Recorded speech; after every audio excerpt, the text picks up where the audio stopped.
Hey folks, Mike from Mass here, Mass Aquariums. I really did not want to make this video, but this goes out to all you YouTubers in 2018 that have experienced some serious loss. I feel you. What's up YouTube? Mike from Mass here, Mass Aquariums. And in tonight's video, it's kinda reluctantly I'm shooting this video because I haven't shot a video in a while, and everybody really deserves to know what's going on in the tanks. This has really been a summer of horror for the YouTube fish keeping community as far as personal and hobby life. People have been losing fish left and right. And I wasn't even going to shoot this video because it seems like a trend. Everybody's shooting their dead fish. I know fish die a lot, but there has been some true tragedies with some death just this year alone in 2018. It's been absolutely ridiculous. Sorry for the shaking of the table. Let me get off this thing. So, I have lost 99 cardinal tetras, 25 rummy nose tetras, and 14 angelfish in the last 3 weeks to a month, right around 3 weeks to a month. And the saddest thing about that is all the fish died, and I have no clue why. For the first time in 31 years now that I've kept fish, this is the first time that I've had fish loss and not been able to pinpoint what's going on with the tank.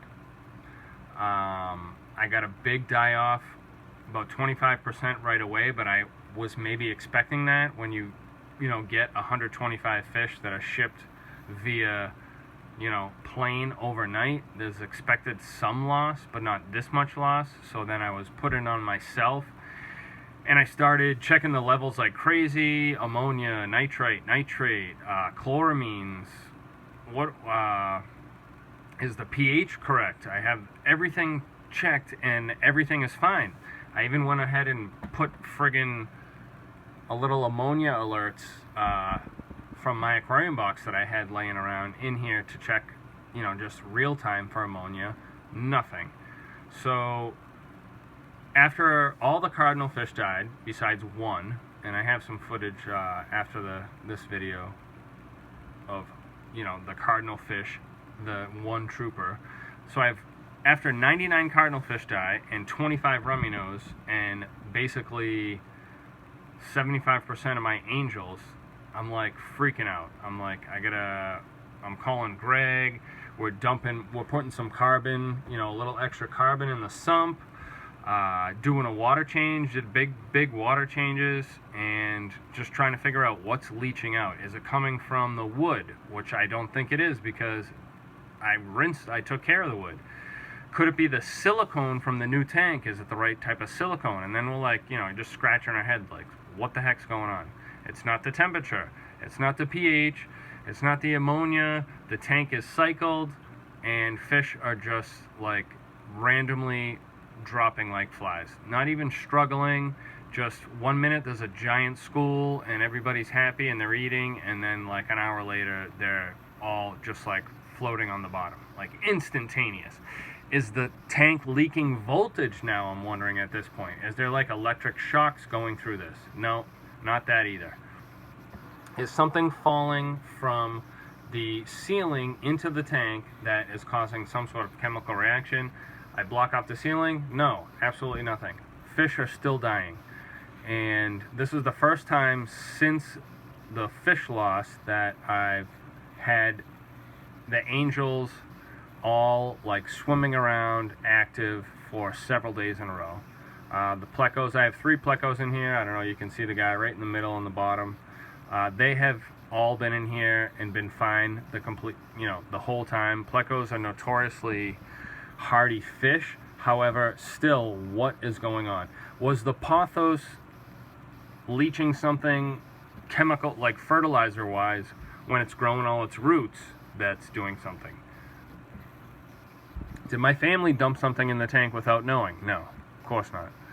So I didn't want to shoot this video, but I felt everybody deserved to know what happened to all the fish in case they were ever watching and wondering. And I still don't know. For now, everything is looking good.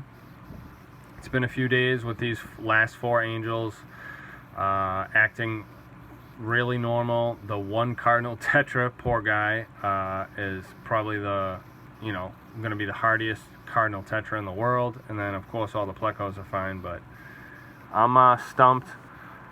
And I do want to give a shout out to everybody in the YouTube fish keeping community right now that has gone through some shitty times with their fish dying in 2018. There's a lot of them out there.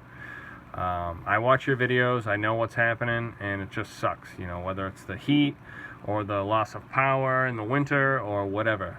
This year has been a real bummer for fish loss in the fish keeping community. So that's all I got to say. Hopefully this tank bounces back. It's still looking amazing, and besides the lack of beautiful fish that I did not have a clue what happened, tank looks good. So give me some comments below. Maybe you guys have some ideas, and let me know. For now, this is Mike from Mass. I'm out.